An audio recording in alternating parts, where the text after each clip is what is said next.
There is nothing wrong with your television set. Do not attempt to adjust the picture. We are controlling transmission.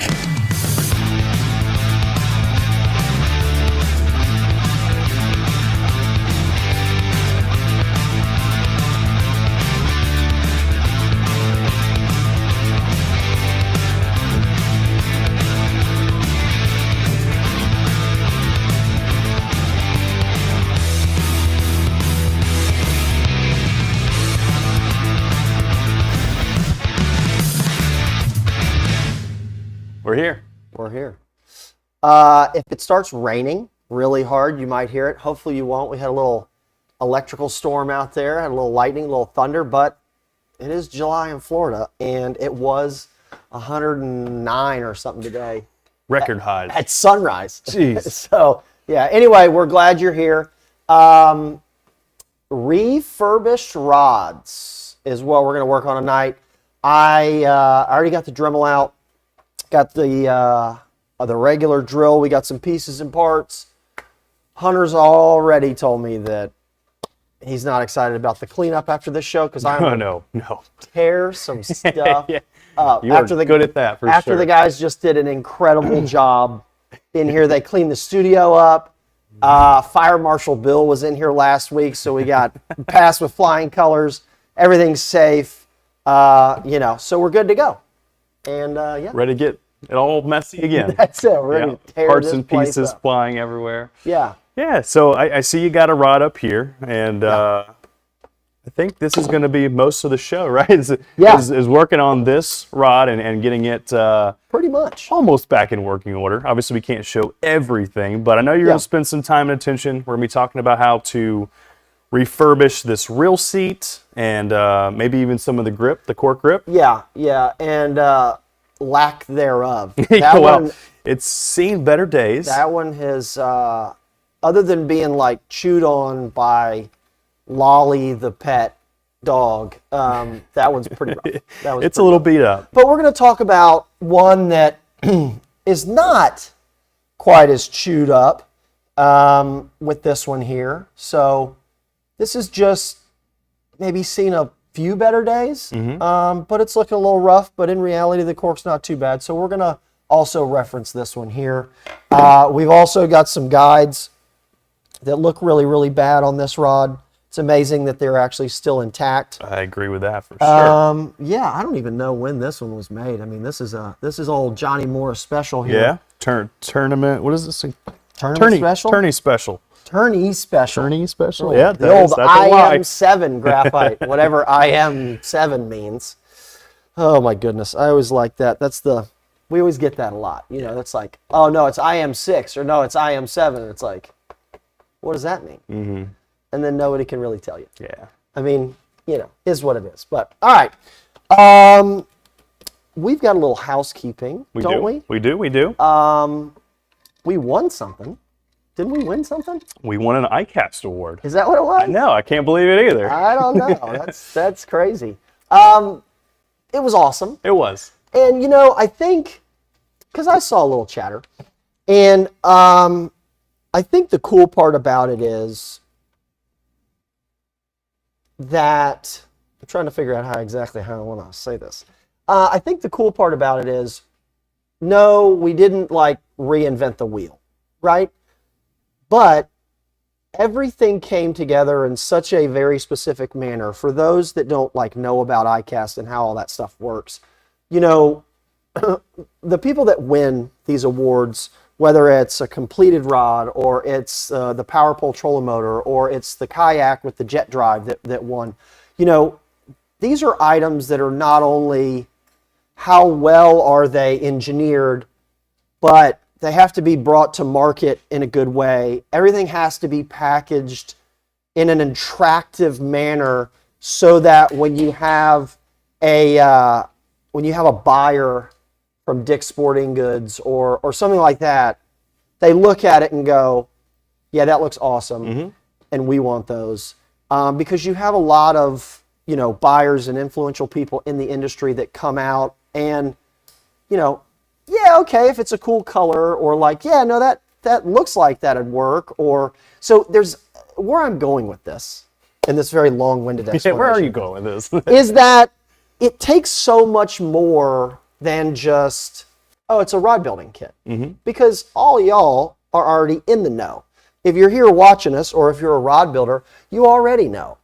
And with this, it's always been an all-in-one, but the guys in the Thunderdome, Birdman, who you hear me talk about, he sat down and he designed a box that can be put on a shelf at a dealer that, you might walk into your favorite Dick's Sporting Goods and you're going to see it on the shelf, possibly. Who knows, right? But that is also new. Of course, we went to two-piece models because shipping has always been something. And with the two-piece rod blanks now, they're so good that if you fish with them, you almost don't realize that it's a two-piece, even though it is a two-piece. The slimline ferrules and how everything is built now. It's not like your grandpa's two-piece rod that you're like, God, this thing is awful. So, and on top of all that, we have a spinning option, which is technically what one, but it's spinning. We have a casting, we have flying, we have ice. And we had some buyers from up in the Northeast, and they're like, oh, spinning's cool. And then we're like, yeah, well, we have ice too. And they're like, what?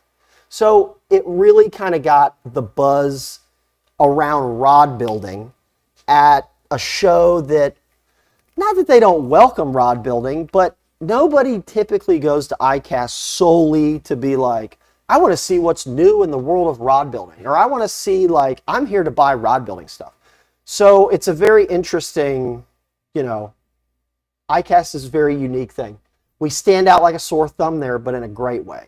So, and when I wrote the article about this win, and I think, one of your quotes I think I put in there, was that from top to bottom, the amount of people that put their hands on the all-in-one rod building kit was very high.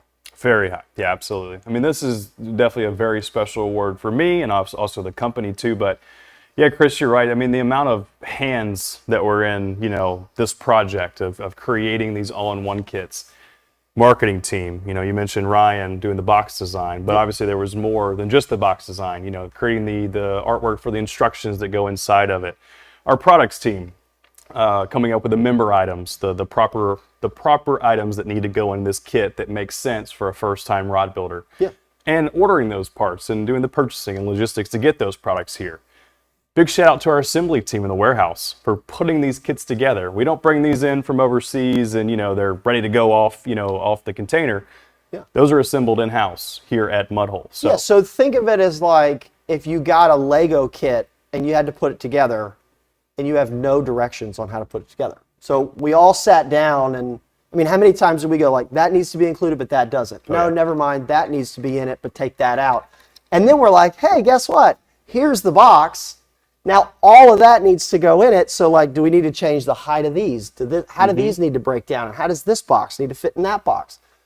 So there's more to it than just, showing up and shoving a bunch of stuff in a box and taking a picture. So, yeah, it was pretty cool. Awesome, yeah. So you can see it there, or you saw it a minute ago. Yeah. There it is. Got the award. So it's the custom tackle and components category. So like I said, very proud of our team. Huge effort. I mean, this was, 6 to 8 month project from start to finish, if not even a little bit longer than that, or longer than that. So For sure. And I'm hoping you guys, watching have seen these kits on our website or heard of us talking about them. But if you haven't, and you have somebody that wants to get into rod building, there literally is not a better product to buy. For sure. It's called all-in-one for a reason. We had, the funny thing to me, we had a lot of people ask that question: is there really everything in there? What, Dude, if I had what a about nickel, the, how do you turn it? Or the rod dryer's in there. Well, how do you wrap the gut? The hand wrapper's in there. I wouldn't be here All of it. right now if I had a nickel for every time somebody asked me that, because I would have already been retired. Yep. So yeah, that really, and we even had, we were like, just open it up. And then we were pulling stuff out and, looking at it, and they were, people that obviously don't really know rod building were asking all the questions. Right. But yeah, it was pretty cool. So, yep. Good stuff there. Moving on. So we've got a video out, or will be out soon, from our first outing with Mighty River Recovery. So if you guys are not familiar, Mighty River Recovery is a conservation group located here in Central Florida, specific to the St. Johns River. Yep. So they're doing tests, trying to regrow vegetation that unfortunately has been decimated across the St. Johns River and a lot of other Florida waterways as well. These guys are in the trenches, boots in the water, not even boots on the ground, literally in the water, doing work to help restore the St. Johns River. So we've partnered up with them earlier this year, and we had our first outing, say about a month ago at this point. And looks like our first YouTube video will be out on Saturday from that outing. Sweet. Do we have anything right now we can run, Phil, or is that just a teaser for Saturday? Saturday it is. Gotcha. So Sweet. Check out our YouTube page on Saturday. So Mudhole Custom Tackle, I think is the full name, YouTube page. Got a cool video coming out on Saturday, so be sure to check that out. Sweet. And then, last but not least, for housekeeping, new products. Gen 5. Gen 5 thread epoxy. I want to say, don't quote me, I've checked the website. I think we got the light build in. Did we? I think. Quote him. Quote him. I might be wrong on that. I'm not sure. I know we got the standard build, I think they call it now. It's not high build technically. If the light build is not in stock yet, it will probably be in stock by the end of this week. I think we just got our first shipment in. So Gen 5, obviously lots of good stuff from Gen 4, lots of rave reviews. People love Gen 4. This is supposed to be even better. I was going to say, it's got to be better, right? It's even better. It's Gen 5 from Gen 4. So Cool. a few different characteristics of actually the components that Mr. Andy Deere, who owns Gen 5 and Access Outdoors, the formula is not too crazy different. You get all the goods that were in Gen 4, plus a little bit extra. And one of the best parts is Andy made a change to actually source all the components domestically. Nothing is sourced from outside of the U.S., which Very cool. we obviously know the reasons why that's beneficial these days. So, yeah, check out Gen 5 on the website. We got a pretty good stock now, but it's pretty hot, so Cool. might want to scoop some up. I'm actually going to answer this question right now. Bill Leary Jr., which one do you prefer, light or standard now? Bill, I personally use both. I use both because it all depends on what I'm doing. And I know that that might be like not the norm, you know, but I don't do a ton of like multiple coats, and then maybe that's why that I use both. So on like fly rods and all my inshore light tackle stuff, I use the light build, and I don't know, I have the touch that like I don't use multiple coats. I use the same thread, the same size thread, the same everything every time. And of course, you know, I'm not doing this to enter into rod building competitions. I'm doing it to fish. Now, that's not to say my stuff doesn't look good, but you know, you can't compare me to some of the greats. Now, then when I go over to, you know, any of my offshore stuff, things like that, I actually still use both sometimes. I know for those that have watched the previous 123 episodes, I talk about often the fact that when I do an under wrap, I like to put finish on my under wrap. So I will do like an under wrap, and I'll do all of them, including like if I'm doing an offshore rod that has under wraps, I will do something kind of decorative at times. So I will mix up light build, and I'll do all the under wraps with all light build. And then when I come back, I will then typically, if I'm using roller guides or some bigger stuff like that, I will come back in and not use light build. I'll either use a high build if they have it, or I'll just use whatever the regular is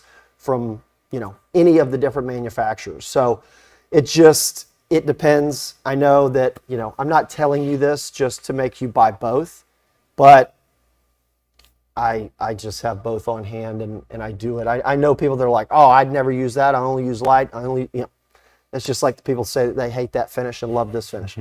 You're going to get 100 answers, but I saw that one come up, and honestly, that's my answer. But I would probably say that I use light build more just because I build more fly and light tackle stuff, but I do keep the the heavier stuff on hand for the few times that, I just like using a higher build or some of the heavier stuff to go over a roller guide. Sure. It's like, I don't want to put 3 coats of light build on a roller guide. So, yep. Anyway. Cool. There you have it. Alrighty, giveaways, the most important part of the show. So, got 3 giveaways as usual. First giveaway of the night is going to be a spinning or casting guide of your choice. That could be, wow, we got a lot of guide kits. We got American Tackle, we got Fuji, and across all different applications and everything in between. Second giveaway, MHX Handle Kit, which I'm sure Chris can help you guys piece that together a little bit. Yep. And then last but not least, Tsuka 2! Tsuka 2, back in stock. If you did not see There's the Forge one. our Is that social, the 3K? this is 3K, yep. Matte 3K, Matte Forge Carbon. If you didn't see our social updates, we do have Tsuka 2s back in stock. Get them now while we got them. They're pretty cool. They're really cool.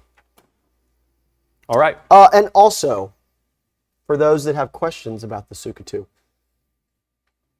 I did see, because somebody had this question for me the other day, there's like CAD specs on the website. So if you ever have any questions or customers have questions like, will this blank fit in that? Or how long is it? Or what's the inside diameter? Or you'll see that there's like diameter 1, diameter 2, diameter 3, length, and all that stuff. So all that's on there because there are certain blanks that won't fit in it. There's certain blanks that'll go all the way through it. So we have that on the information, each one of the pages, like when you go to the Tsuka 2 page and you can click through there's like 20 images, I think there's CAD drawings in there. So just keep that in mind. Good tip. Sweet. All right. Hey, we've got Randy in here tonight. First time watching. Well, Nice. Better late than never, right? 124 episodes in, we're glad you made it. But to be honest with you, the first 72 they were tough. We looked like that. It looked like Leave It to Beaver was coming on right after us. It looked that bad and that old school. We were right between like the Andy Griffith Show and Leave It to Beaver. Mudhole Live was right there. So that's pretty much how bad the first. Yeah, just don't go back too far. Don't go back too far. Maybe like episode 100 and forward. Well, you got to watch the 100th episode. Yeah. That was good. That was and it good gives all the highlights previous. So Yeah. just start at 100 and catch up. I'm trying to, what was the, I don't remember which one. Anyway, but yeah, you can start at either, or go to the one that's like back to building. That's when we first moved into the penthouse. So, but episode 100 and then move it forward. All right. Let's see. You want to start with some handle removal? Let's do it. So Switch spots? yeah, we're going to switch spots. All right. So I'm going to move this out of the way. Was this real Gen 5 or did you just guys put like a logo over it? See, we test the stuff. We've been using it. We've been playing with it, making sure that, they're not lying, that Gen 5 is not they just didn't put just water in there. All right. I have this ugly tourney special, Johnny Morris edition, Bass Pro Shops, something. And it's really, really, really bad. Do we have, you know what? Where was that tool bag? And I mean that as in a bag of tools. Is there pliers in there? Do we have vice grips or something? I thought I had got those out.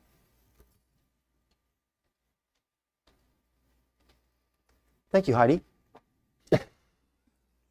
All right, so I would love to give you like a really fancy way to remove cork, but when it gets really, really bad, you can actually use vice grips or whatever fancy pliers you have at home, and you can actually just like peck at this. Almost. That's all right. You can actually just peck at this, and you can bust this cork off. You can kind of see like how dry and brittle the cork is, right? And it's coming off like really nicely. If the cork was good at all, and when I mean good, I mean like if it was still during its usable life. Like this cork is not too terribly bad, although it's probably older than me, which is really getting up there at this point. But you can just kind of peck at this, and of course we got the vice grips here. Just be careful not to bust into the blank, and you can get a little peck and a twist, right? So there's really just like not a ton of glue. Boy, the team over at Bass Pro really did a great job on this one. All right, so working with the cork, you kind of have to decide on your layout, like, am I going to go back cork, am I not? The good news is when the cork is this bad, the removal is pretty easy. Yeah, definitely. And you can actually come back over it with, if you want to use cork, like for example, if you wanted to stay with kind of this kind of a reel seat and cork combo, they actually still make this. Or what is this seat called again? It's not a VSS, but it's like IPS. An IPS. Okay. So they still make this seat if you still want this shape. Now, if we're going to go through the nightmare to like bust all this stuff apart, we might as well upgrade it. And I'm somebody that likes a VSS seat a little bit better than a, what'd you say this was? IPS. IPS. 16 and 1650. Yeah, so one thing that I wanted to mention when you're starting to tear into some of these blanks, be careful when you're ordering reel seats, because this reel seat does not, to me, look like a 16 body seat. I mean, I don't know what this is, maybe. I mean, that could even be like an 18. It might have been something that was, let me see here. It might have been something that was made like a proprietary from Johnny Morris's China shop. It doesn't look like that there's any Fuji markings on here. So keep in mind when you're ordering reel seats, I want to show you something here. Whoop. You're good right there. So both of these are Fuji VSSs. And both of them are a 16 body. And we've had the question before, when you say one is a 16 and one is a 16-15, the 16 is this one. It's got a smaller inside diameter. When you are building like light inshore and most of your bass spinning rods, the regular 16 is going to be probably what you're going to buy. Now, that's not to say that you can't use the 16-15 right here, but all you're going to end up doing is having to create bigger arbors and such. So what you want to do is, this is where the measurements come in. You can go to blank dimensions and measurements under the Learn tab at mudhole.com. Double check your space or your sizing of your rod blank, or you can measure it before you start tearing into this whole thing. And if you want to go with a VSS, just keep in mind there's multiple sizes. Now, there's bigger sizes of VSS, but, and there's actually smaller now too, because the new Fuji Owner. Well, Angler's Resource. Right. So they went through and they created like 13s and different 13, sizes. 15s, yeah. Yeah. So, but just keep in mind, I don't want anybody to order the wrong VSS, whether it's too big or too small. So when you see 16, 15, you get a larger inner diameter, but you're going to still have a 16 body. So, all right. Enough of that. So working with cork, you can bust it up like that. You can also spin it on the G2 power wrapper, and you can do just as we showed in, what was it, last episode, where I had the skew chisel and like got woodworking tools out and just, and you can plow right through it.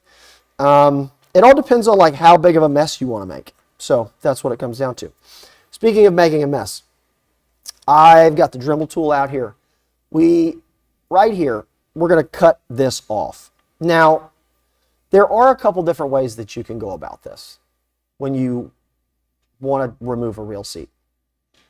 I personally like the cut and removal. It's more dangerous, as in like you could screw something up, but I think it does a better job. Because what can happen is, if you want to try to heat this thing, you can. You can use a heat gun. I've seen people talk about, you can put it over like a steamy pot of hot water. You can do a number of things like that, and you can get the epoxy warm enough that you can break the bond. The problem is is that when you have a reel seat that has arbors underneath it, sometimes the arbors and the reel seat itself provide just enough insulation that it's hard to get the epoxy hot enough to break the bond. When you have a metal seat, excuse me, I'm still going on the the ICAST, post ICAST cough. When you have a metal reel seat, you can get the metal hot enough to then get the layer of epoxy underneath it warm enough and you can bust it off. And it's also, metal's kind of a pain in the butt to cut. So we're going to cut this plastic reel seat. And of course it says graphite reel seat, but we all know that they're not graphite. And we have to say that now because now we have actual carbon and graphite reel seats. We just used to call these graphite reel seats back in the day, but they're not. They're nylon, or they're like graphite infused nylon. So now we have full carbon ones, which is also graphite. So don't let anybody tell you that graphite and carbon aren't the same thing, because it is. Here on this side, you can kind of sort of see the shine of the rod blank underneath there. Please go very slow, and I'm going to cut the other side. But when you're playing with cutting this reel seat off, the diameter of the reel seat to the blank is very, very thin. I was hoping it was not going to be that thin, but it is. So here we are. And we do these things on live, so hopefully I don't just absolutely make a mess. And when I mean make a mess, like destroy the rod blank. But so I'm going to try to get this cork off of here, and then we're going to cut the rest of this off and kind of work through here, and I'll show you how I do it. So we're going to pull the cork off. What you got, Hunter, man? Definitely, I was going to say, the fact that you're able to go like cork piece by cork piece, that's a telltale sign that that thing is old, very, very old. Yeah. Because usually, you glue up a rod today, and then a week or two later, you go and try to do what you're doing. Yeah, good luck.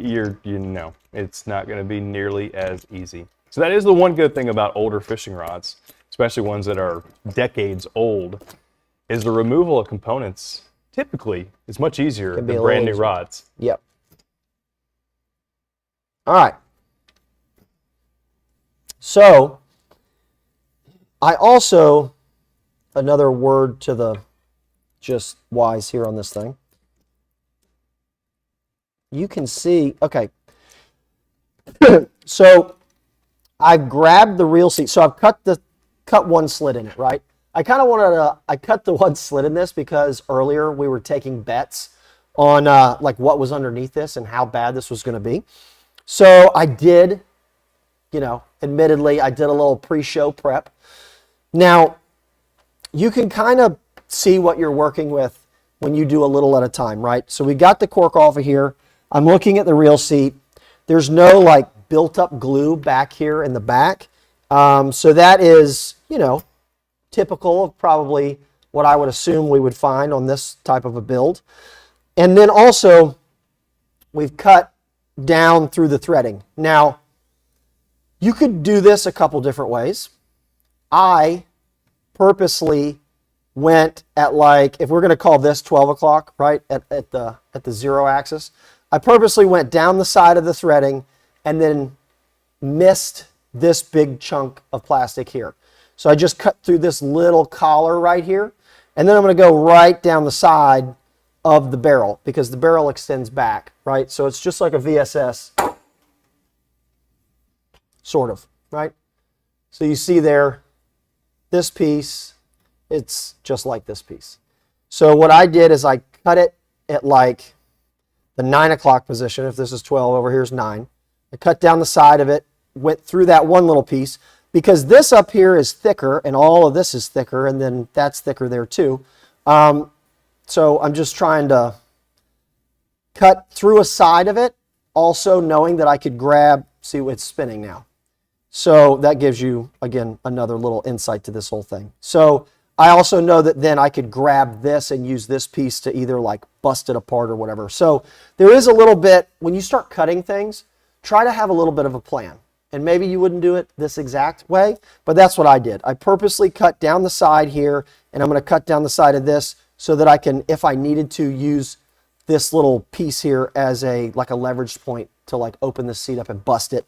And then I did it down the other side, so I'm not like cutting the top and then it's kind of awkward to grab, and I'm cutting through more material than I would need to. So, all right. All right, so let's finish cutting this thing.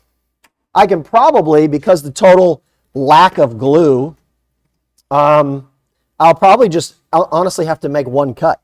And that's not what I was expecting to do, but hooray. Mm-hmm. Now, please be very careful. And I don't mean like be careful with your hands and eyes and fingers and everything. Do that too. But we don't want to get this far into this job and then cut through the rod blank. Okay?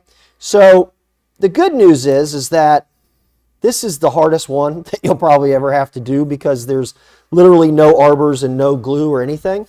But as you're cutting through, you're going to see the glossiness or the changing color of the blank. You can see it right under there. See when I rotate it? So I always, when I make a cut or when I start this, I start at the leading edge of this, right where the reel seat touches the rod blank, right? And there's like kind of some boogers built up here. I always start there. And I work my way back like that because I want to see where that reel seat then is stopped. And am I going to be running into arbors? Am I going to be running into rod blank? What am I going to see? And I'm going to be able to see it there.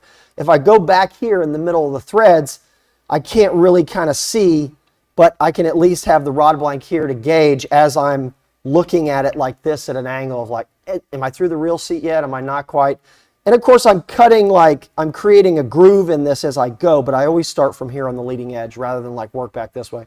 And I know that might sound like common sense, but I don't know. I feel like it's a way that you can avoid boogering something up. All right? So make sure everybody that has headphones on at home, turn them up really, really loud before I turn this Dremel tool on. So, and we did get a new one, right? We did. It hurts the last one.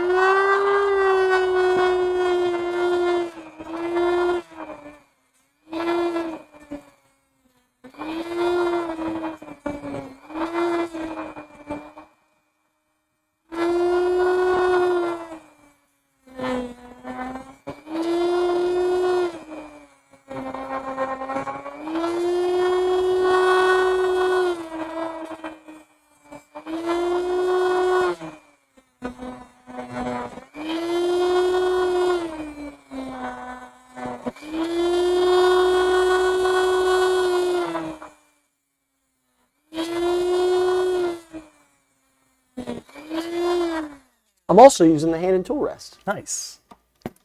I'm also using the edge of this as like a straight cut line. So it's kind of helping me there. I'm really wanting this thing to just let it go.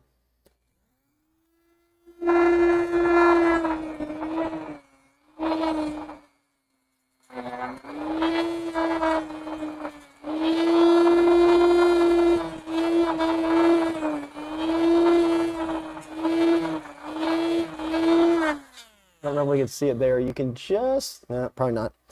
We could just start to get a little bit of rod blank there that we're starting to see again. I got a question for you if you want Go to ahead. hit it. Steven, so he says, can you repair the blank if you cut through it? You can. Couple options. If it's under the reel seat and you cut through it, you know, I guess it depends on how far you cut through it, too. well, and I only know this because I did it one time. Of course. So I don't think I have, I know back behind us there was an arrow seat. So the arrow seat has like the hump on it and it's kind of a bear to cut. So I had to cut an arrow seat off one time and I did ding the blank. And I was like, uh-oh, you know, I was kind of upset about it. But because I was taking all of the other components off behind it and the rod wasn't like flexing back there anyway, I cut the blank like where the reel seat stopped when I put on a new reel seat and I sleeved it. So as you've seen us like sleeve like the back end of a busted, split grip before. And you could do it really on anything. The lucky part of it is if you ding the blank here under the reel seat, you have a much better chance of something bad not happening than if you cut it up here. Yeah. So like if you're cutting a guide off, like don't use the Dremel tool and then ding the blank up there, because if you ding the blank up here, there's going to be a lot of flex and there's going to be a big problem. Oh, we have the guy in the rafters tonight. Nice. So if you're cutting out here, don't use the Dremel. I know, again, this is one of those like, yeah, we wouldn't do that, but I just want to say it anyway. For the point of, if you ding the blank out here, you got a much bigger problem than if you ding the blank back here under your reel seat or back here. And it depends on how bad you ding it. But if you do cut into it under the reel seat, you might want to, and if you're going to put like a full grip on anyway, and you're not going to see it, I would, err on the side of caution and sleeve the blank. And once you sleeve it, you're going to be fine. Because you're not going to get any flex under the reel seat really, and back here, you're probably not going to get a lot. So if you sleeve it and then you cover it with a full length grip, or even if you put a split grip and then put a little decorative, in the split grip, I think you'll be fine. Yeah, definitely can salvage it. Yep, for sure. But again, I'm working this way still because I've already worked down to the blank out here. And we had our bets going when we didn't see any like arbors on this one, that this one's going to be much worse than it is.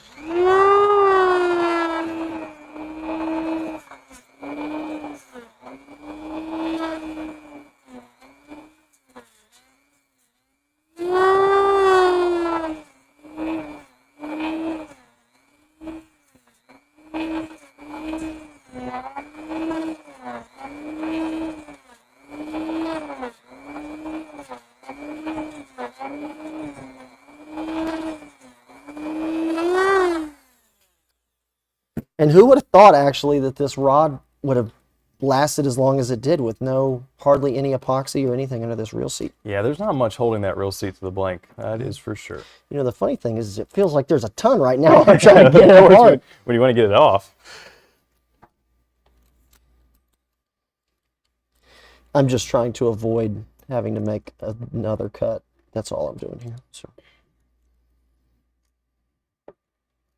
everybody okay back there? We have a few guests in the audience tonight, so they're eating all of our chicken nuggets. Mom got lazy tonight and made a Chick-fil-A run. I don't know if it's actually more difficult to take a reel seat off that's not glued to the rod blank. Getting there. We're getting there. Is there just one little section that's more glued than the rest? Yes, we're going to see here how bad. I guess the IM7 is tough. Man.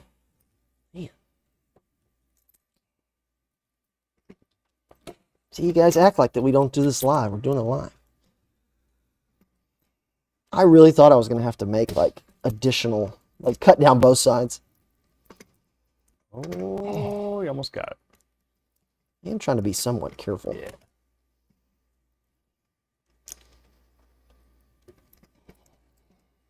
Try not to block everything I'm doing. Just not creative. It's just demo at this point.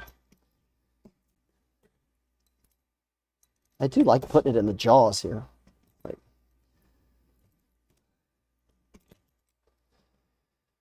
The jaws of refurbishment. I think it's about to pop off. It's going to pop off in a minute. Hey, can somebody go ask Fire Marshal Bill for the jaws of life, please? Wasn't he just here? My goodness. He made us take everything else out of here. Yeah. Yeah, he had a lengthy stay here. Uh-oh. All right. Told you. Pop right off. There's no glue on one side. Yeah. Can you see the glue residue? That right there is it. That's why you and don't. One little piece there. Yeah. And you guys make fun of me for using tape arbors. Holy cow. How about no arbors? Yeah, exactly. And not a lot of glue. Yeah. Johnny Morris Art of Building Fishing Rods. Taught by Roland Martin. All right. From here on out, it's kind of just cleanup in reality. There's a little bit of glue here. Now, the only thing that is nice about that they did such a poor job of gluing the reel seat down is we have to do like little to zero prep to get this ready for like adding anything back. Sometimes on some of this like really stubborn, you can heat it up a little bit.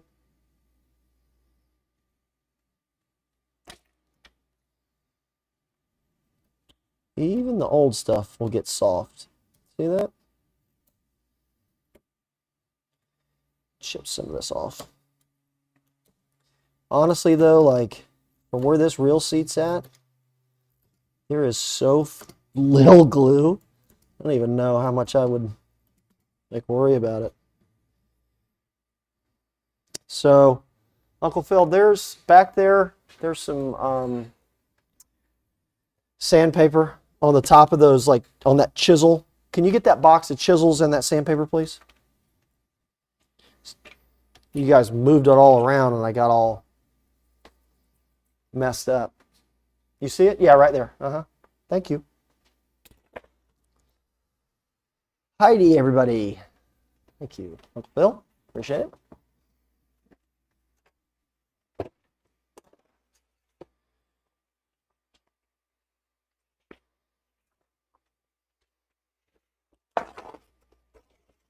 So really, I mean, it's easy.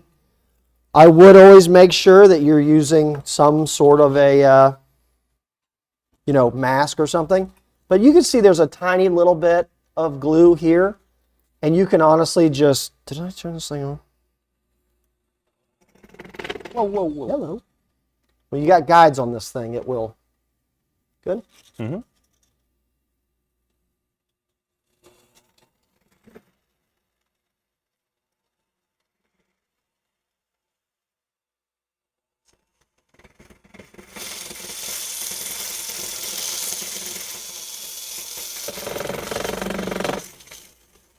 Now, if you want to keep the old Bass Pro Shop logo on here, you can. This is refurbishing, not destroying. So, if this is like, dad's or granddad's or somebody's favorite rod blank, I would just go through here. There's just not enough glue on this to like really worry about.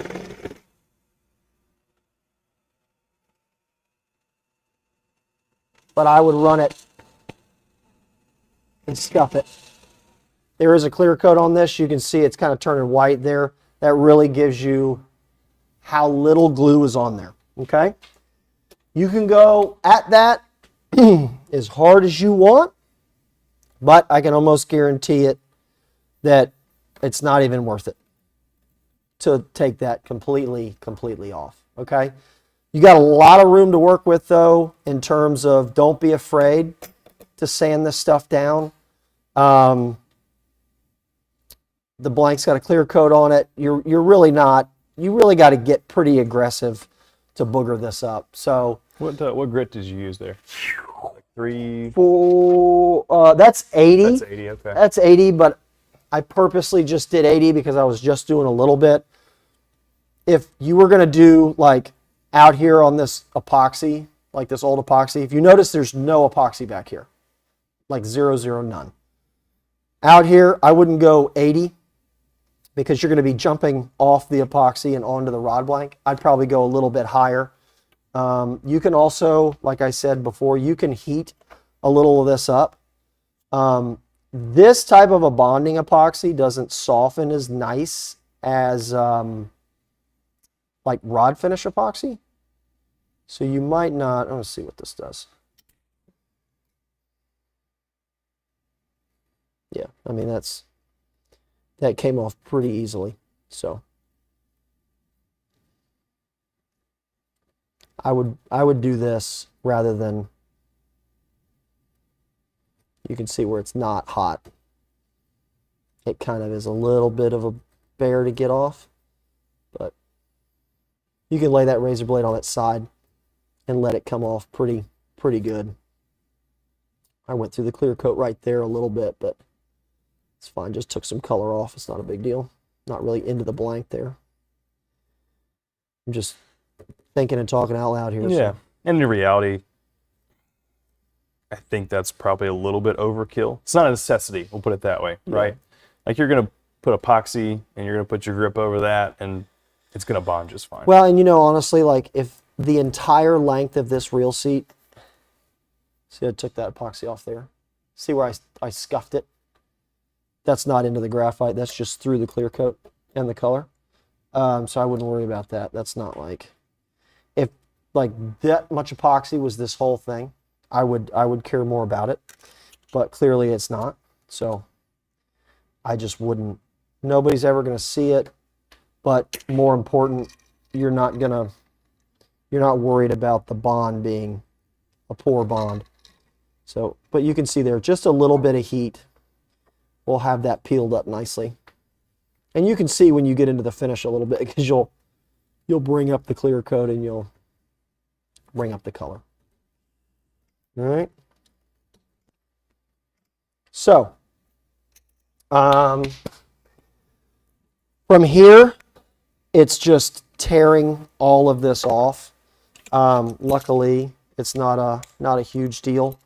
As Hunter mentioned, we're just going to kind of hunt and peck at it and pull it off. Now, when we get to the foregrip situation on this, we're lucky because it is a covered thread, or a hood cover type.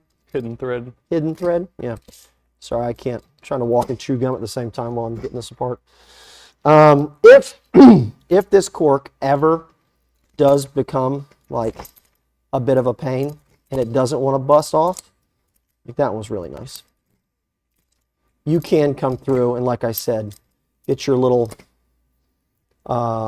chisel pieces and parts, and you can get after it with that. But if it's this old, you can actually go pretty good. Now, this also works with EVA, but with the EVA, you need to make cuts in it, okay? You're going to cut it. Imagine if this is EVA here. You know, it's just... Didn't there used to be a lip on this table? Used to be. It used to be. All right, so if this was EVA, you would cut it at 12, 3, 6, 9, and then you would bust it off like that. Most of the time with EVA, there's not a lot of glue that gets stuck underneath there because it gets squeegeed. Jeez. I like catch myself in the like preview monitor with those goofy glasses on, and it's like, all right. The square root of, so if you have this and it's EVA, you'll take it and you can actually peel it down. So you need to cut it if it's EVA. With cork, you don't necessarily need to cut it with a razor blade. You can usually just bust it up. So then with this hood cover, it looks like that this is, yeah. We might not be able to get that off. Now, there's a couple ways you can go about this. We're going to cut the EVA. If you're at it this far into this build, okay,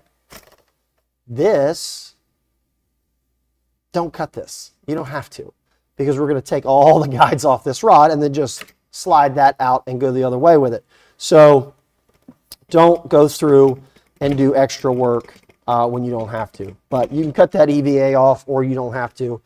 But I was kind of curious to see how long that thread cover went in the diameter. So if you are not redoing the guides, you would need to cut this. This is going to be an easier job, though, because you're not going to have to worry nearly as much about cutting into the blank, because there is some relief here because it spins. Well, there's probably actually more glue on this thing than there was in a real seat, so you're probably okay, honestly. Did we? Oh, we do. Okay, good. So yeah. Any questions on any of this handle stuff. Yeah, we got some good questions. I want to backtrack a little bit here and hit some ones from earlier. You know how many we had fallen asleep there? No. Some suggestions on the tools that you should be using. But Okay, what we got? we got no razor blade. You need a utility knife. That was one of them. Okay. Screwdriver to pop the rear seat off. That was mentioned multiple times. Yep. So The reason that I don't use the screwdriver, just in case you wanted that information, Chris. yeah, and I respect it. The one of the reasons I don't use the screwdriver is I feel like that you can do some damage with the head of that screwdriver. If you're like underneath the rear seat, you know, and it's like whatever. The utility knife, yeah, I got you there. I got you on the utility knife. Looking for a specific question. Bear with me. And remember, I also, earlier when I mentioned how I cut the rear seat, I cut the rear seat because I knew I was going to grab it the way I was going to grab it. So, every now and then, I try to plan ahead. Doesn't always work, but sometimes I do.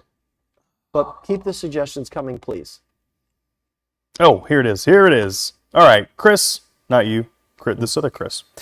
With the blank technology improving so much in the last decade or so, what would be the purpose of restoring an old blank with new components, or an old rod with new components? So there could be multiple reasons. I think one of the biggest reasons is just nostalgia, right? Like you got a rod, your dad might have bought it for you, or you might have bought it when you were 18, whatever, right? Yeah. There's history there. There's some kind of background. You want to save that. You want to bring it back to life, and maybe it's got old cork or broken guides on it. That's probably the most common one that we hear. Reason why. So. Yep. And another reason I didn't bring it because I'm like almost too afraid because I don't want to break it. But and not to get too personal, but some of you guys, y'all been with us a long time here. So 124 episodes in however many years. We like 8-9 years. I don't know. So I have a fishing rod in my house that I unexpectedly lost my father in 2012. And we fished a lot together.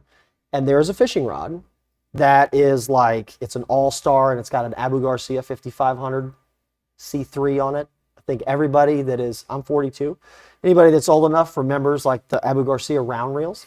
So Dad loved them, and I've got some that were his that are actually older than me. So I have a rod in the house that I don't leave it in the garage. I don't do anything like that. It's in the house. It's got a black culprit worm with a blue tail on it with a 3/16 lead sinker still on it. He tied it on. He fished with it. And he fished with it the last time that we fished together. The lure hadn't been cut off of it. Nothing's been touched. It's the last time that he fished that rod is the exact way that it sits right there. Now, we've moved a couple times, so the rod moves around. But I've never cut the lure off. I've never changed the Berkeley Big Game 12-pound monofilament that's on it. It's the exact same. God forbid something happens to that rod in terms of cork getting broke, chewed on. It's not a new rod. I can assure you that I'm going to replace it, or at least get it looking as close to the way it did before. I'm not going to probably go through all this, but like I said, if something happened where you left it in the garage and a rat got a hold of it, took a few chunks out of the cork, I'm probably going to fix the cork. I'm not going to cut the handle and put a Tsuka 2 on it, and I don't need to do the guides, really. If a guide got stepped on and damaged, I would probably do it, but that's why that I try to take care of that rod the best I can. I know that, I try not to get too sentimental on here, and I know that's a very extreme story. But in terms of like, would that ever really happen? That's the answer of why that you might want to restore one of these when like something means something to you. Yeah. So hopefully I'll never have to do that. But yeah, I'm not going to be, I'm not even going to cut the lure off. It's on it the way that he left it, and here we are 13 years later. Very cool. Yeah. Let's do a giveaway real quick.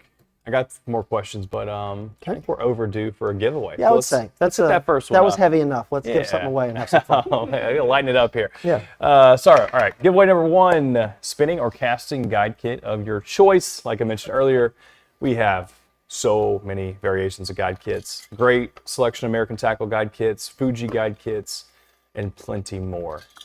Let's see who that lucky winner is. As usual, we're going to have a first name, a last initial, Monty B. Stand by for that last name. I can't imagine we have more than one, maybe That could be a good one, though. maybe two Montys in the group, but maybe. We'll see. Please don't just be... Come on, be a good one. Monty. It's got to go all the way to the war room. Yep, Come all the way back. Service is slow in here. Fire Marshal Bill turned down our megabits per second. You all right there, Uncle Phil? Blackburn. Burn? Okay. Yeah. Thought I read that right. Monty Monty Blackburn. Yeah. He would just, the font was not the 144 font. Couldn't see the, I don't have the best eyesight. No, you don't, boy. I'm telling you. Anybody ever sees Hunter with his glasses on? Yeah, don't let me line up your guides. You're going to see him way before he sees you. That's for sure. And don't catch him in the sun. Don't surprise me. That's it. He'll get sunburned just from those goggles he's got on. All right. Oh, what you got on tab next? I got some questions if you want to do that, or we can just go into Hit the me next with a couple questions. demo. Yeah, okay. Oh, let's see.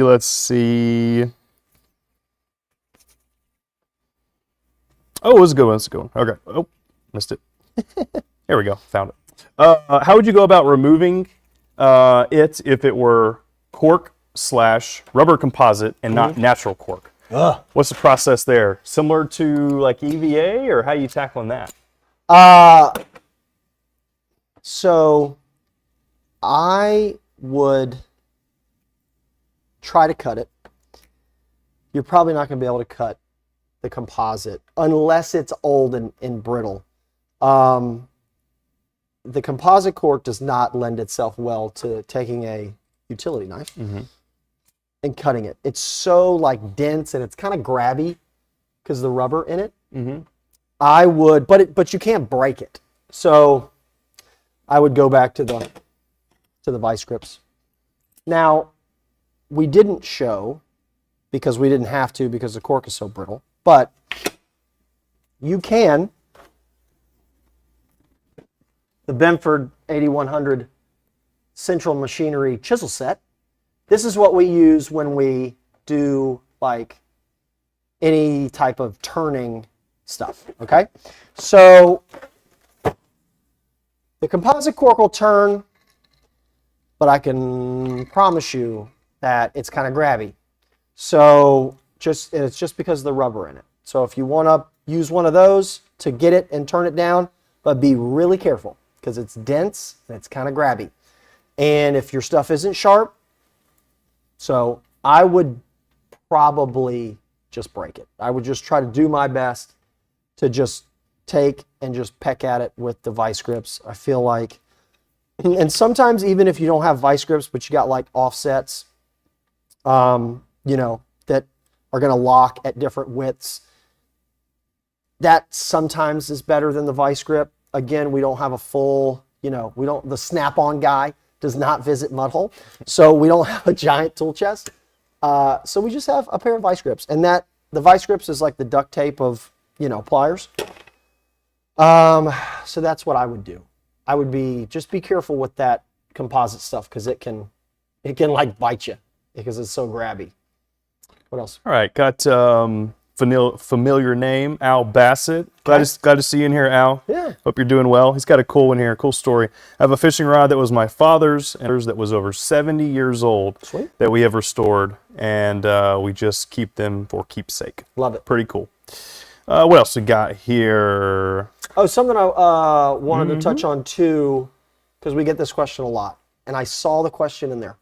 I'm not going to show it on the show tonight, but it's regarding when you have these blanks and they're glossy, if something happens to them, or on that offshore blank, we had an offshore rod that's got a lot of glass in it.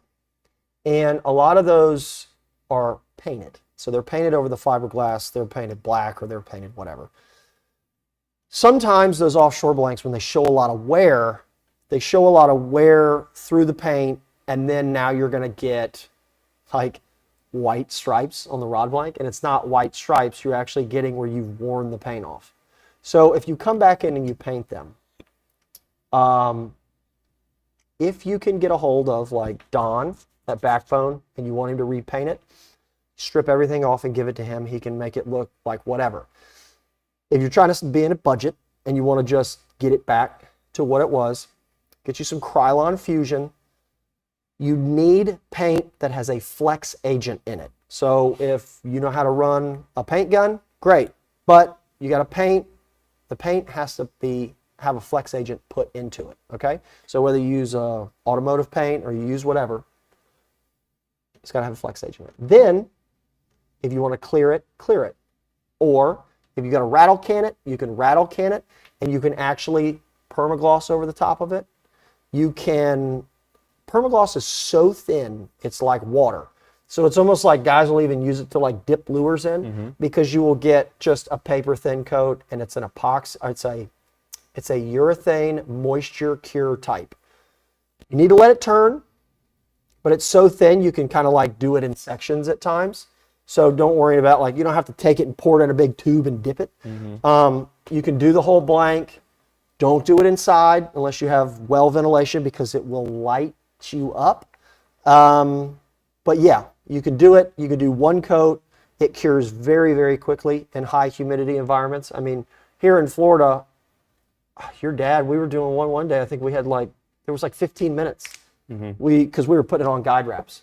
We put it on guide wraps, it dry, come back. That's because you got to do like 7 or 8 coats of permagloss, because it is literally water. So we were not going to discuss that tonight, but I wanted to mention it because I think earlier when we first started the show, I think I saw somebody mention permagloss. And so permagloss is good to go over something, but if you're going to paint over a blank, make sure you have a flex agent in it. Gotcha. Or just crack. I think we're having some audio issues there. Hopefully it got fixed. You guys hear us okay now? We back up and going? Yep. Hopefully that got fixed by itself. Okay. No yes or no's yet, but Okay. What do you want to do? You want to cut this guide off? yeah, let's do it. Okay.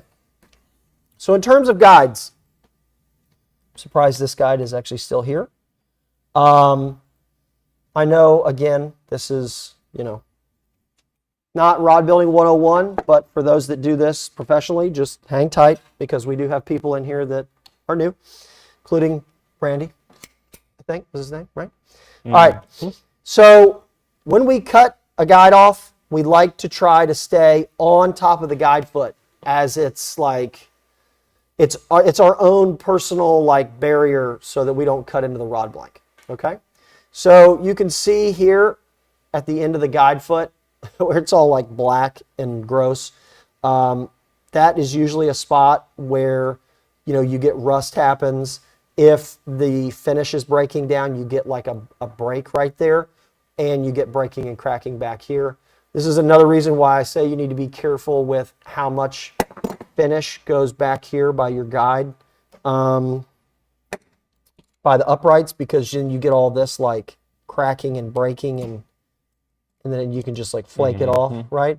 And then that's obviously going to cause other issues.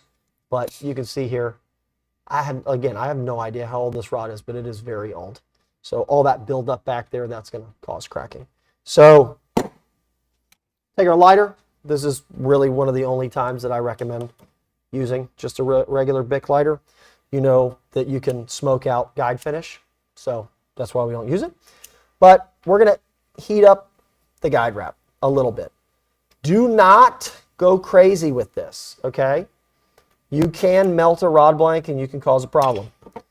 So we got our utility knife, and we're right on the top of the guide foot, right? Stay right on top of it. So how nice that just like flaked right off. You see the foot underneath? Right there. You want to show the above, or what do we want to do?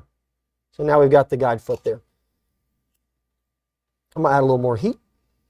Yeah, looks good. I don't know about good, but No. it's there. Not the guide, the shock. I know.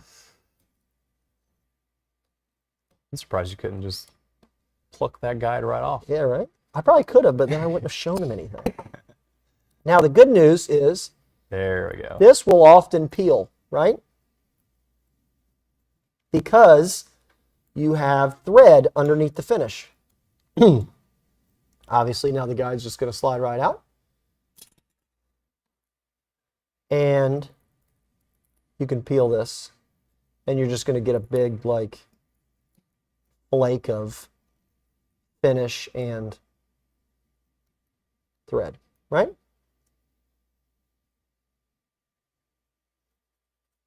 Now, we kind of, yeah, you can see it there. Here is kind of when you have like poor adhesion and you have poor like finish and stuff, or it just gets really old. If you notice, see it's worn through all of the clear coat and the paint. That's not dirt. That's actually worn through. So when we talk about doing like under wraps on certain guides, it's not typically necessary to do it on a spinning rod, but this is what can happen if you don't have a, you know, a good wrap, or if you get guides that start coming loose. So these obviously were loose for some time, and you can get it where you can rub that rod blank to the point of you can break it. Sometimes you can get it and peel it, and then it'll start, you'll get that one thread, and it'll just walk all that finish right off of it. And you just peel it back.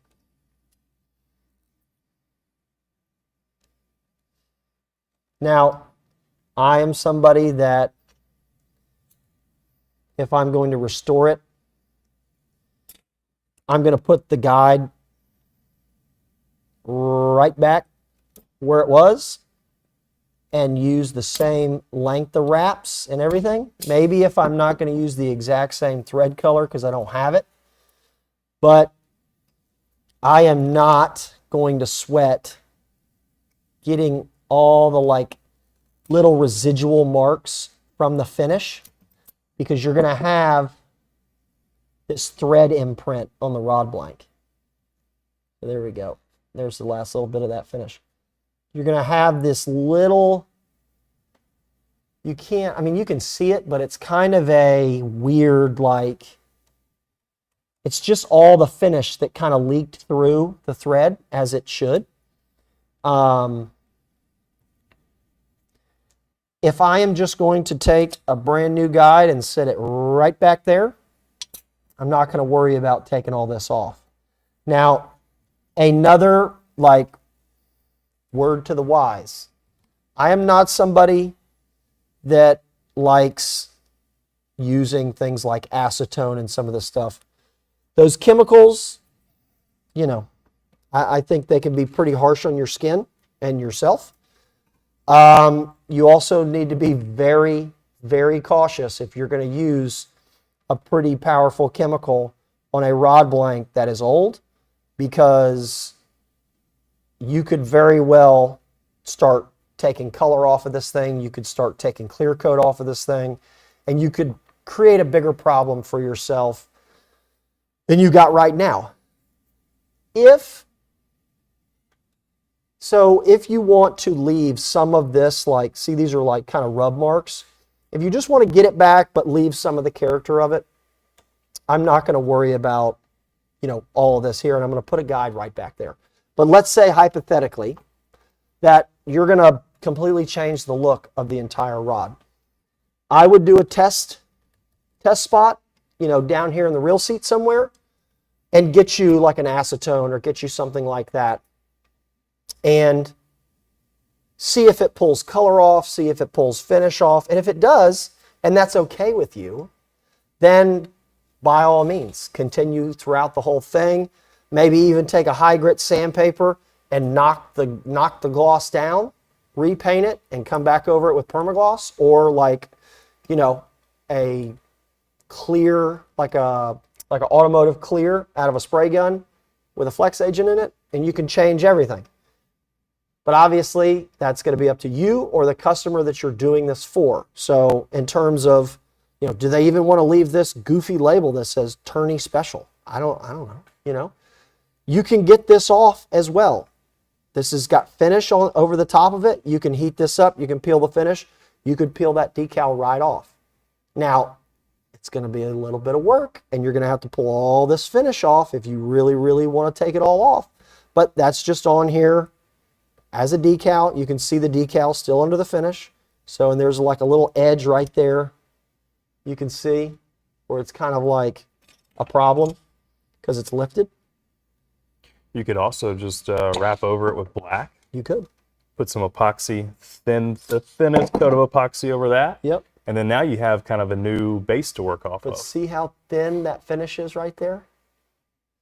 It's like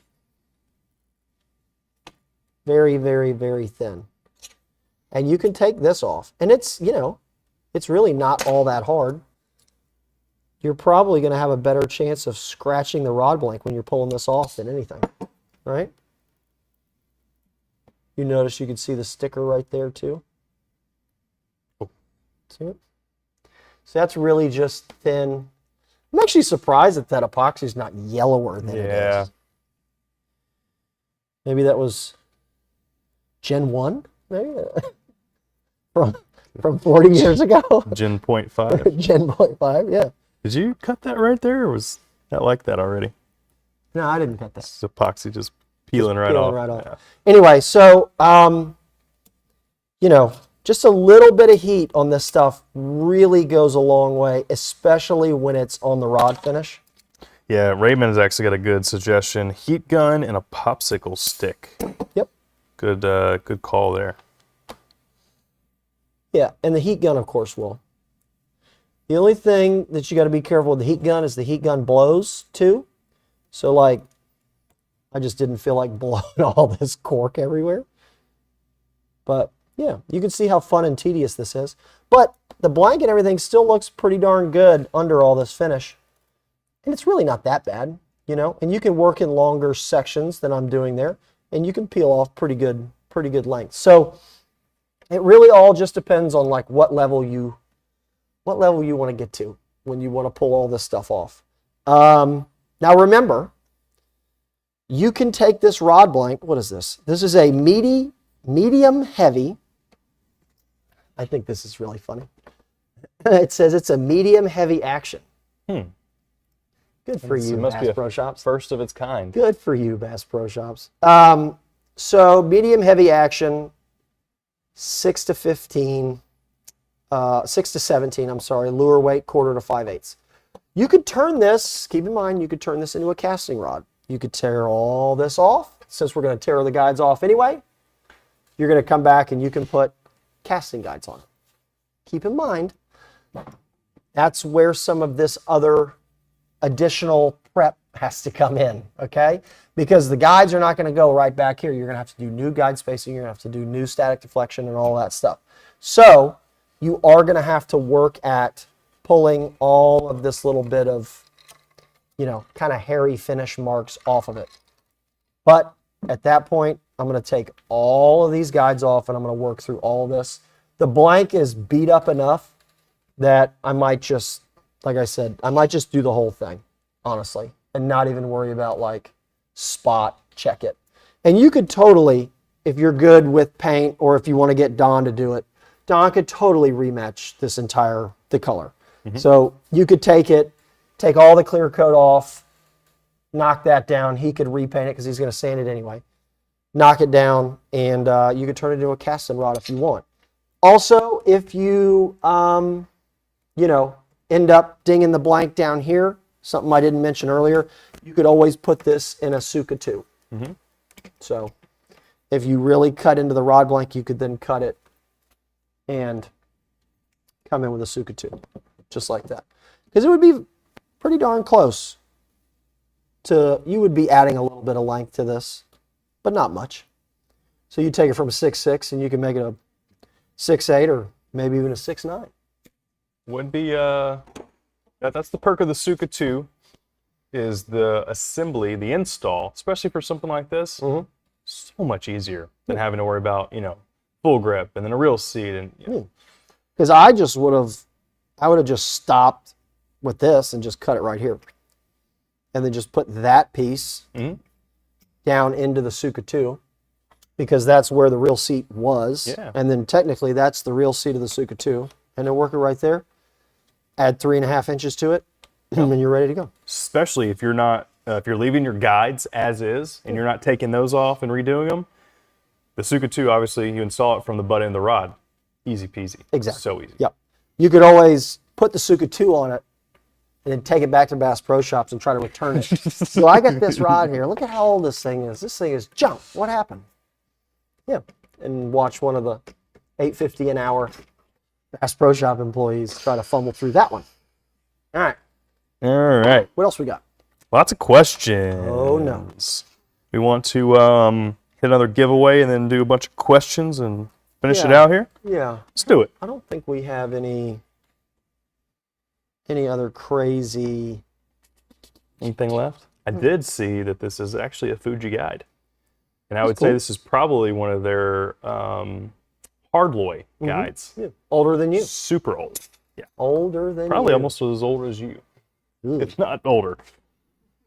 All right. No offense. No offense. Give us a giveaway. Uncle Phil. All right, let's do it. MHX Handle Kit.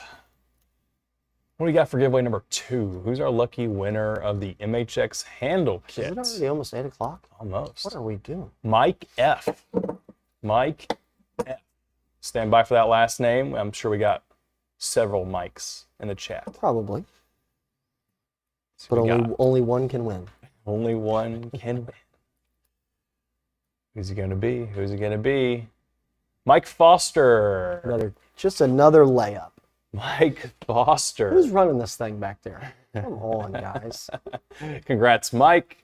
MHX Handle Kit. If you are a winner of one of the giveaways, make sure you email live@mudhole.com, LIVE, so Chris can get you hooked up with your prize.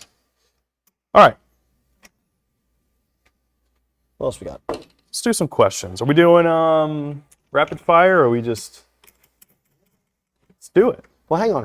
Oh. Let me do. Hold on, let hold me on. show this, because I mentioned that I was gonna. I can't remember if we did this last time or not. So if we're not gonna tear all this off, the old CRB Magic Eraser, right there. I What's think part number that's patented, right? on that? Is it? No, it's not anymore. Yeah, by Clorox. Yeah. No, I think is it Clorox or is I it have no idea. Mr. Clean? Yeah, he's a rod builder. You gotta be. Why else would he come up with a magic eraser? Yeah. Put a little water on here. See, this is proof that we drink water. It's like, why is the magic eraser brown? All right. So a little magic eraser, a little power wrapper. Woo. Ew.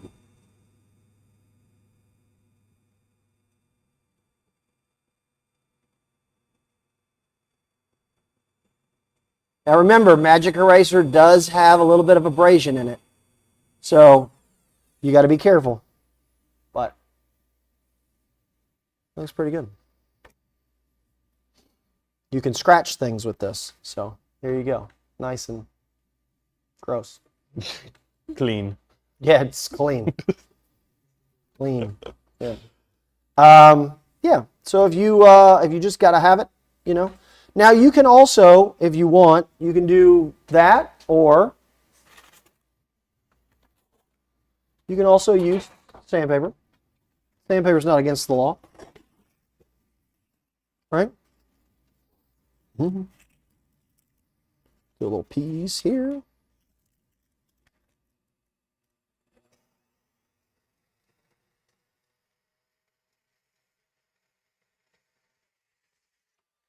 He's not wearing a mask.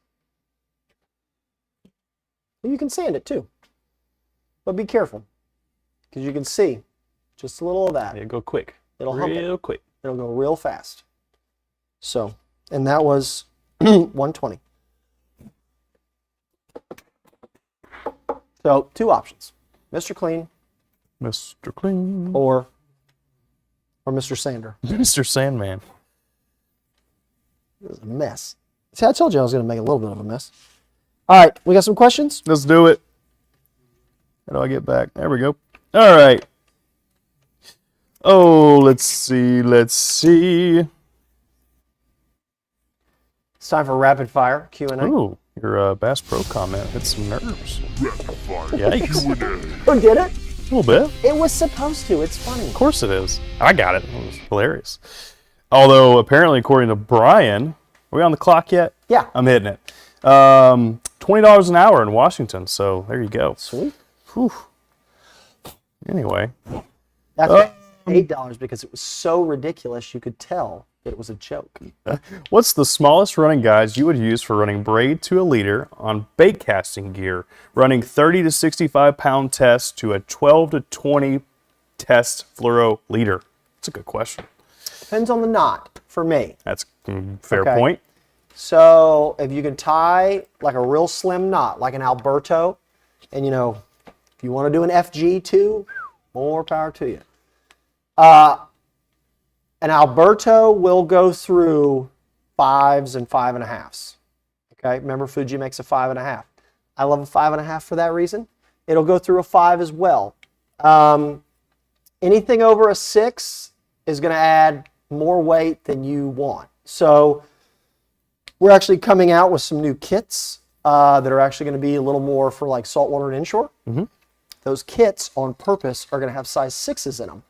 They have size 6s in them because, you know, if you're running like 15-pound braid to a 20, 25, 30-pound leader, somebody's tying to uni knot. It's a great knot. We just know that it's a little bit larger knot.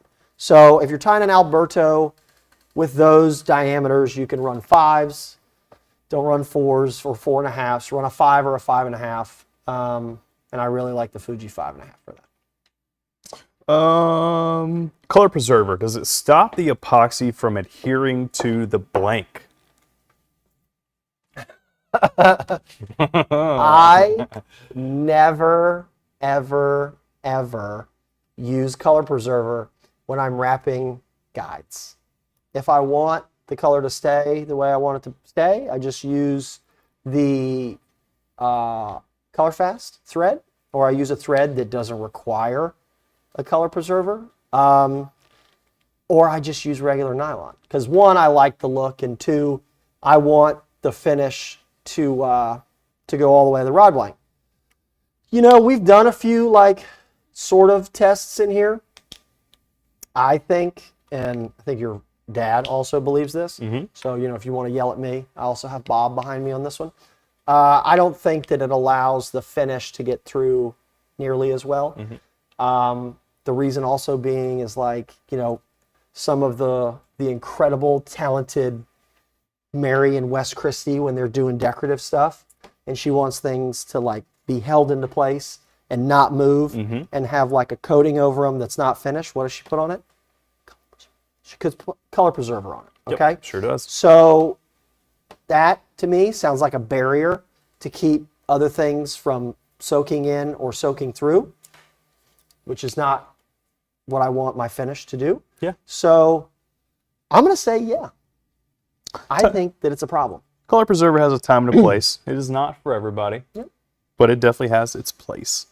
Let's see. Why don't you put you on a spot? For How thin? Well, you're doing such a great job. How thin do you sand the guide foot to allow the wrapping to transition smoothly up to the foot? I'll take this one. So some guides do not require you to file them down or sand them down. Although I will say probably the majority of guides could use a little bit of prep work. Mm-hmm. What you want to pretty do, darn good. I was going to say that one actually does. Yeah. We know they didn't sand that one. As long as you can get, think of, that's your rod blank. If you can get a guide foot that comes down kind of at an angle and gets a nice little transition up that guide foot. That's what you're looking for. Right. And so again, some guides you don't need to do that with. Hunter's going to be showing you guys how to do the Macarena in a little bit. YMCA and all that. It really depends on the guide as it comes to you, right? And again, a lot of guides, some guides do not need it. Right. And then some do. And it really depends. Does it have a blunt edge, or does it have a little bit of a ramp that you can work with? Yeah, I'm going to move on to the next question. So. See, this is why you answer questions. I also think that when you prep the guide foot, if you like, when you're sanding it, and it like, not that you rough it up a little bit, but if you take the gloss off of it, I think the thread like grabs the guide foot a little bit better too. Helps with the climb. I think you kind of answered this one, but I had to remove a grip, and it was EVA grip, and I used braid with my lathe. Is that the best way to remove a grip, or better with pliers?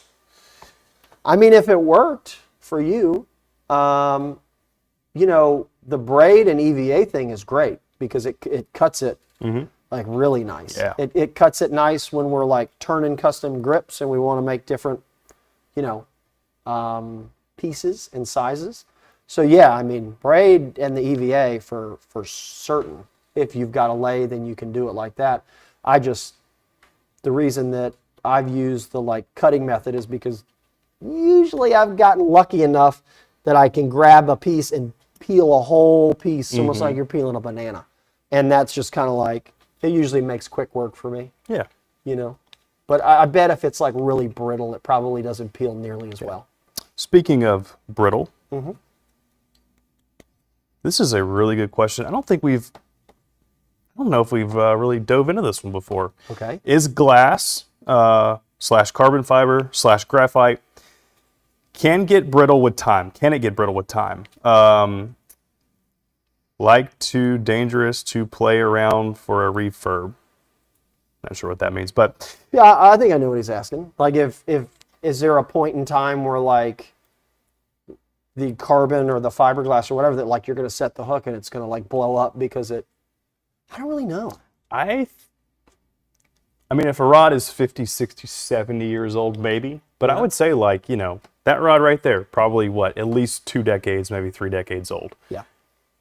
You could deflect that rod. You could refurb it, take it fishing, and unless something is harmed during the refurb process, that rod's going to fish and be just fine and more than likely not blow up.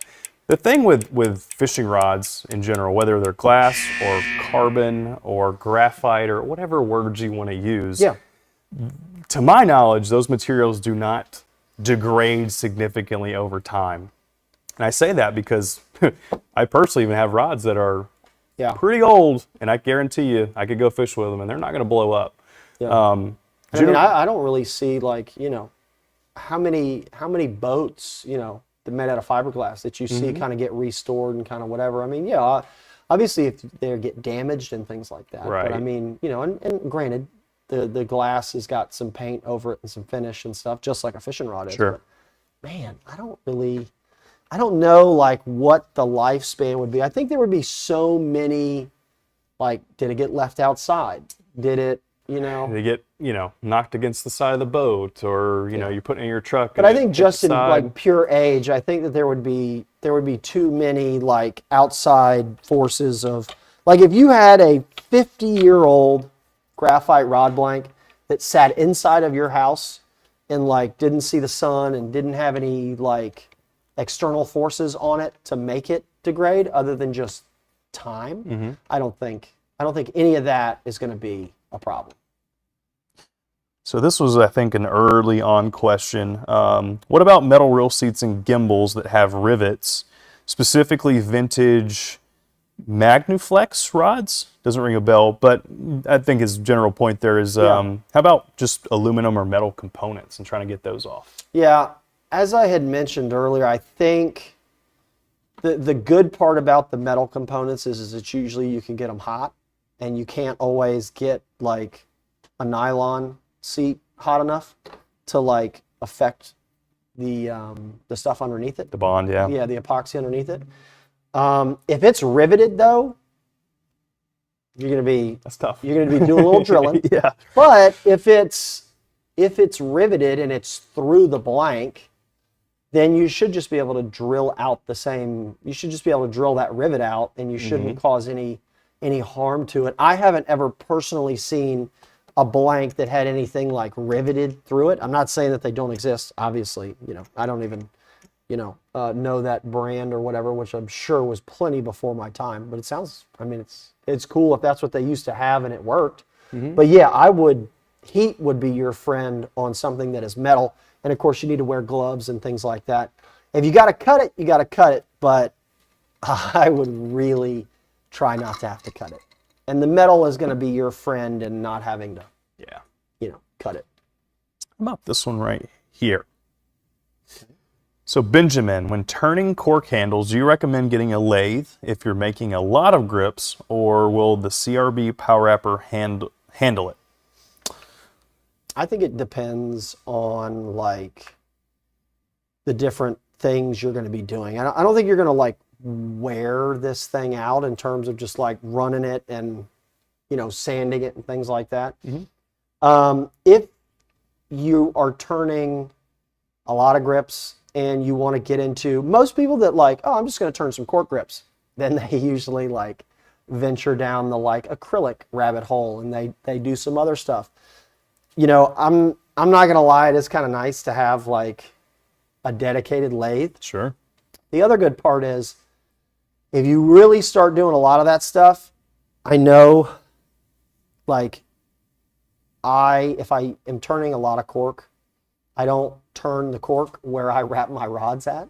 And I actually have a lathe that's in the garage, and I take it and put it on the tailgate of my truck in the driveway. And I turn it, and then I blow it off. And then I put the lathe back in the garage, and I take all the grips that I just did back inside. Because if you haven't noticed,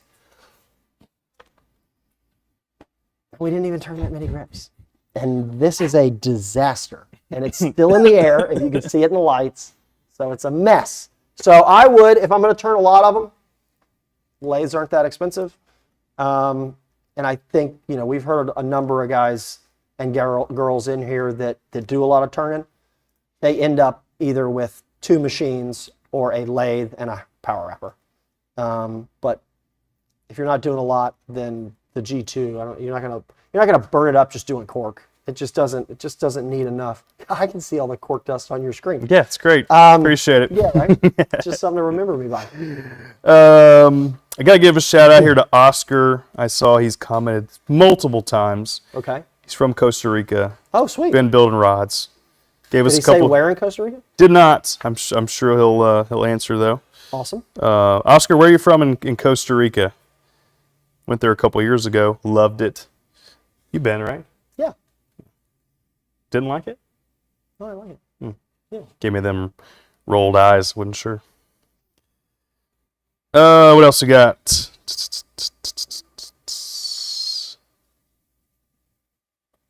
Don says Magnuflex was a Miami, Florida product. Brothers? Sweet. I don't know. Cool. I'll have to look it up. I'll have to Sweet. do some Googling. That's Nice. down in my neck of the woods. Yep. Magnaflex, probably. Mm-hmm. Not with a U. I don't know. FLEX. Yeah, good point here on the lathe question. Cork, rubber, composite, and wood really need a lathe, in his opinion. Yeah. Yeah, very fair. Oh, there we go. All right. About got them all. Interesting. Yeah, this looks like some offshore stuff. I've just got it. Uncle Phil's bringing it up on the teleprompter here. That's cool. All right. Lauren, come on. Lauren refurbed 2 50-plus-year-old 4-foot fiberglass lake trout rods, sanded the blank and permaglossed. Turned out beautiful and work great. Sweet. Pretty cool. Ask her. That's awesome. Cool. All right. Oh, we're giving away a Tsuka too. Yeah, we are. Okay. Let's do it. So that was a, thank you guys for the 15 and a half minutes of, what was the rapid fire is what, 7 minutes? Okay. So you guys got a double dose. You got the left and the right of the rapid fire. Mm-hmm. Cool. Well, usually you run it, so you know. Yeah. Well, that's why you're running it and went a little slower.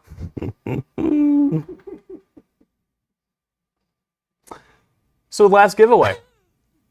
Let's get out of here. Change the font size. Yeah. Yeah. This cork looks so bad. It's amazing how long it lasted, though. Penny V. You heard me right. V. Penny Uh-oh. V. Uh-oh. I got a feeling this that's be going to it? be a tough one. Could this be it? Oh, here we go. Save the best for last. Yes. Penny Volcana. Valcana? I think I'd go Valcana. Volcana? Valcana? Final answer? Only two options? I don't know. There's no like accent like over it. It's not like Kanya, you know? Not in my No? pronunciation. Not in your Tennessee? We didn't have none of those in Tennessee. A little squiggly line up Yeah, there. we didn't even use apostrophes. All right. Make sure you email live@mudhole.com. Claim that prize. Chris will get you taken care of. In your day, that was just a comma to the top, right? Still going, aren't you? This has been a fun show. This has been, it's, fun for us. All right, or me, I should say. Thank you guys very much for coming through on the refurb rods. I think anytime I get over here, it's just, I think everything starts to kind of get off. Yeah, you need this to anchor you down. Yeah, something like that. I think I'm just dreading the vacuum. The cork dust. The vacuum. What it is. That's it. It's this vintage cork dust. Has something in it. Anyway, all right. So the next episode is going to be in August. It's going to be episode 125, and it's going to be marbling Q&A. So we're going to be playing with a couple different types of finish, a couple different techniques. We're going to get the pigments and the gloss stuff out. Hunter's a big marbler. So episode 125 on Tuesday, August 26th. That's right around my birthday. Uh-oh. Uh-oh, he's right. Maybe Mom will make us some cupcakes or something. Who knows? 6:30 Eastern, as always. We'll be here in the penthouse. Yeah, is that pretty much it? Congratulations to the entire team for the ICAST win there. That was awesome. We had Hoffman at the house tonight answering questions. I think Birdman was in there. Patrick was in here doing links and such. So good job there. We saw some stuff flying through. Hold on. Gary, nope. No cognac in our cups up here. No, sir. No, sir. No. Never. Water only. Never, ever. Water only. That was the fire marshal said. Yeah. None of that. Shut us down. That's it. Of course, we had Justin on the Zoom cam over here, and Uncle Phil on the ones and twos, and we appreciate his wife for keeping him up over there. I think it was funny, because he would like screw up something and she would stand up. I could see when she'd be like, it's not that, it's this. That's not how you spell Magna. Yeah.